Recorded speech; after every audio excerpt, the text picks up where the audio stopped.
할렐루야. 좋으신 하나님을 찬양합니다. 같은 마음으로 영광을 올려드립니다. 오늘도 하나님께서 반드시 예수 그리스도 안에서 저와 여러분을 복된 길로, 무엇보다 깨달음의 길로, 그것이 복이죠, 인도하실 것을 믿습니다.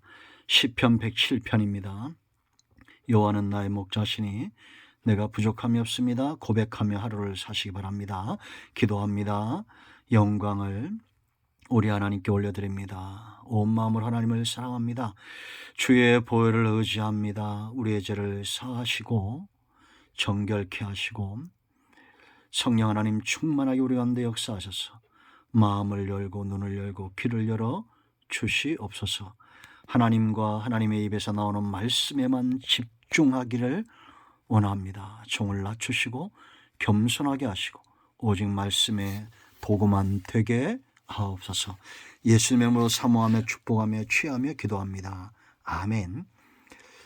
자, 1절 말씀. 여호와께 감사라. 그는 선하시며 그 인자심이 영원함이로다. 8절. 여호와의 인자심과 인생에게 행하신 기적으로 말미암아 그를 찬송할지어다. 아멘. 중요한 구절들을 쭉 보시고요. 마지막 절 42절과 43절.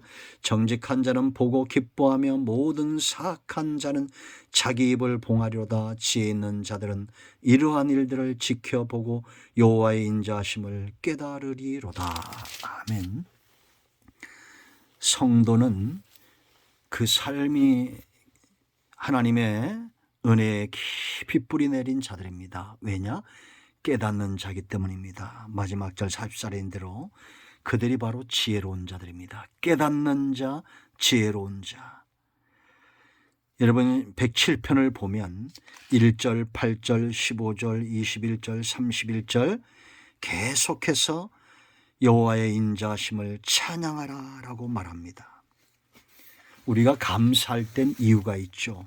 깨닫지 못하면은 찬양과 감사가 나오지 못합니다.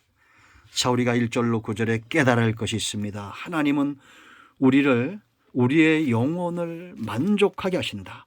9절 보세요. 그가 사모하는 영혼에게 뭐라 했어요? 만족을 주시며 줄인 영혼에게 좋은 것으로 채워주심이로다. 이들은 지혜로운 자고 깨닫는 자인데 영혼의 가치를 알고 영적인 기갈을 못 견뎌하고 하나님의 은혜를 갈급해하는 자들입니다.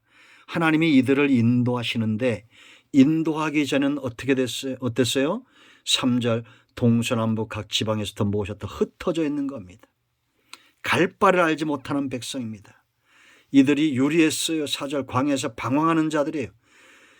그렇기 때문에 그 영혼이 줄이고 목마를 때 그 속이 피곤하였던 겁니다.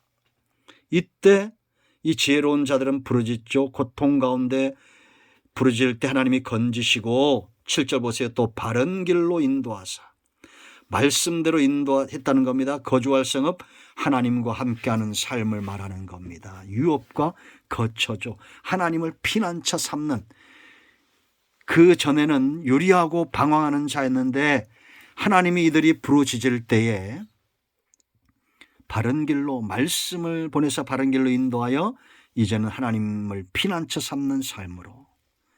그러므로 깨닫는 자는 영혼의 만족을 위하여 하나님을 거처 삼는 자들입니다.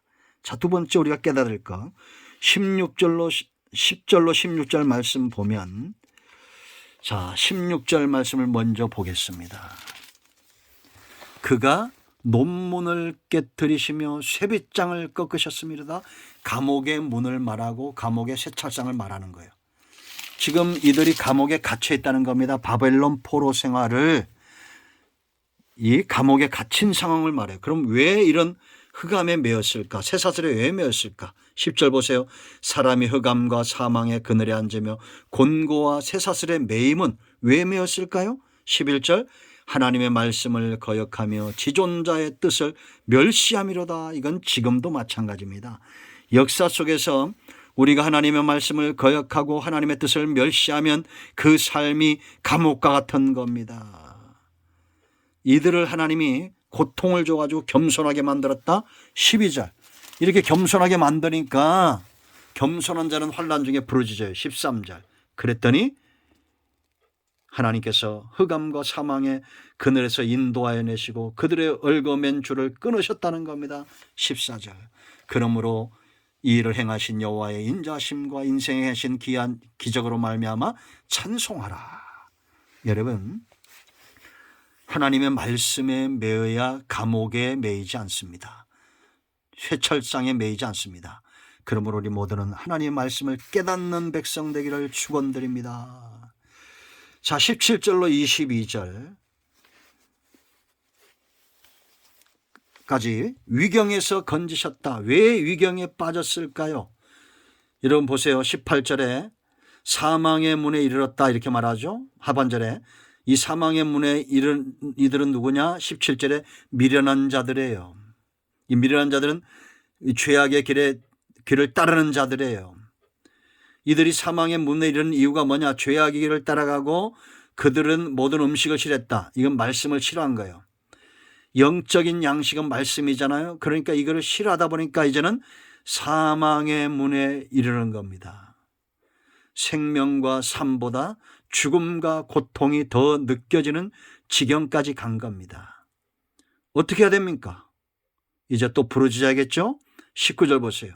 이에 그들의 고통 때문에 여호와께 부르짖으매. 여러분, 돈 없다고 부르짖지 말고 건강하지 못하다 부르짖지 말고 영적인 기갈, 하나님의 말씀을 먹지 못한 영적 생명의 사형 선고 받은 이 상태 때문에 우리가 부르짖어야 됩니다. 그때 하나님께서 그 고통 소리를 들으셨어요. 그리고 어떻게 고치실까요? 그들이 싫어했던 음식을 보내요. 20절. 그가 그의 말씀을 보내어 그들을 고치시고 위험한 지경에서 건지시는도다. 그러므로 21절 찬양하라 라고 말하는 겁니다. 감사제를 드리며 노래하라. 그가 행하신 일을 선포할지어다. 그 행하신 일 뭐예요? 말씀을 보내사 위경에서 건지신 겁니다. 그러므로 여러분들이 말씀을 읽을 때, 말씀을 들을 때 행복해야 됩니다. 감사가 있어야 됩니다. 기쁨이 넘쳐야 됩니다. 밥을 먹던 말씀을 사모해야 돼요. 멀어지면 사망의 문에 가까워요. 그럴 수 있습니다. 그럴 때 부르짖으세요. 기도하면 눈이 열리고 마음이 열려 말씀이 다시 들어오는 거예요. 자, 네 번째 23절로 32절. 풍랑이는 바다에서 인도하신 하나님을 찬양하라. 30절 말씀 먼저 봅니다.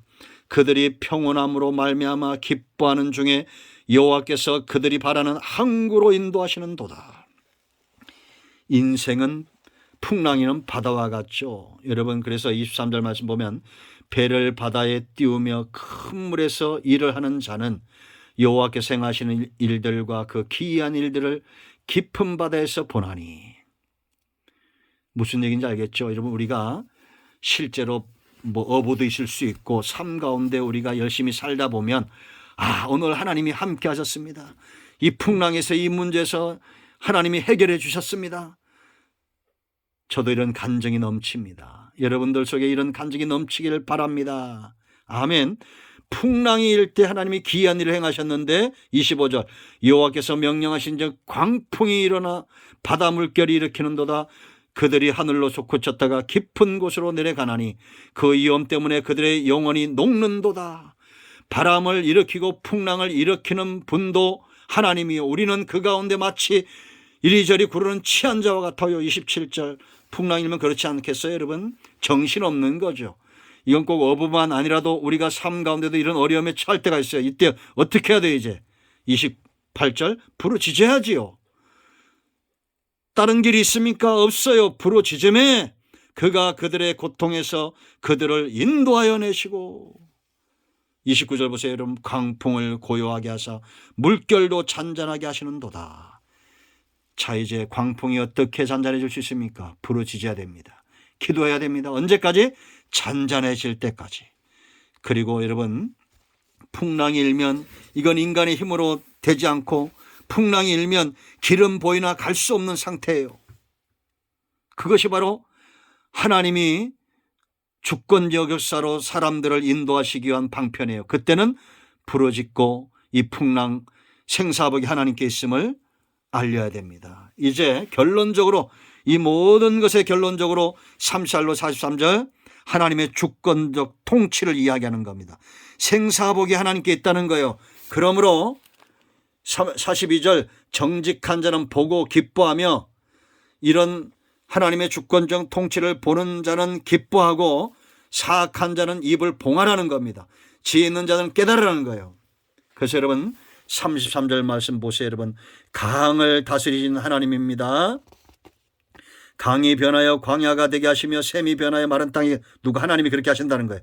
그 주민의 악으로 말미암아 옥토가 변하여 염전이 되게 하시며 광야가 변하여 못이 되게 하시고 마른 땅이 변하여 샘물 되게 하시고 줄인 자들로 말미암아 거기에 살게 하사 그들이 거주할 성읍을 준비하게 하시고 밭에 파종하며 포도를 재배하며 풍성한 소출을 거두게 하시며 또 복을 주사 그들이 크게 번성하게 하시고 그의 가축이 감소하지 아니하게 하실지라도 다시 압박과 재난과 우환을 통하여 그들의 수를 줄이시며 낮추시는도다.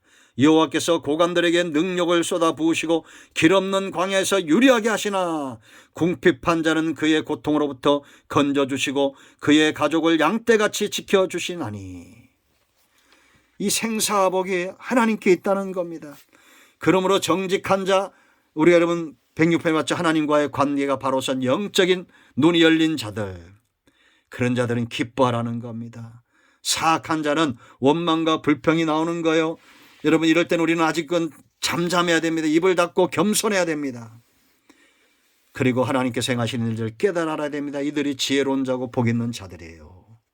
아멘. 이제 여러분 말씀을 맺습니다. 깨닫는 자가 복이 있는 겁니다. 하나님의 행하시는 일들을 바라보세요. 영혼의 만족함, 이 내가 왜 노예가 되었는지, 이 위경에서 어떻게 나갈 수 있는지, 풍랑이는 바다에서 어떻게 인도함을 받을 수 있는지 보이지 않습니까? 길이 보이지 않습니까? 기도할 때입니다. 부르짖을 때입니다. 풍랑은 곧 잠잠해질 것입니다. 아멘. 할렐루야. 여러분 모두를 축복합니다. 기도합니다. 예수 그리스도의 이름으로 의지하게 됩니다. 이 말씀대로 되게 하옵소서. 우리 가운데 마음이 상한 자, 병든 자 치유하시고 회복시켜 주시기를 원합니다. 예수님의 이름으로 사모하며 축복하며 치유하며 기도합니다. 아멘. 모든 질병과 모든 병마와 모든 문제는 예수 그리스도의 이름으로 해결되었습니다. 아멘.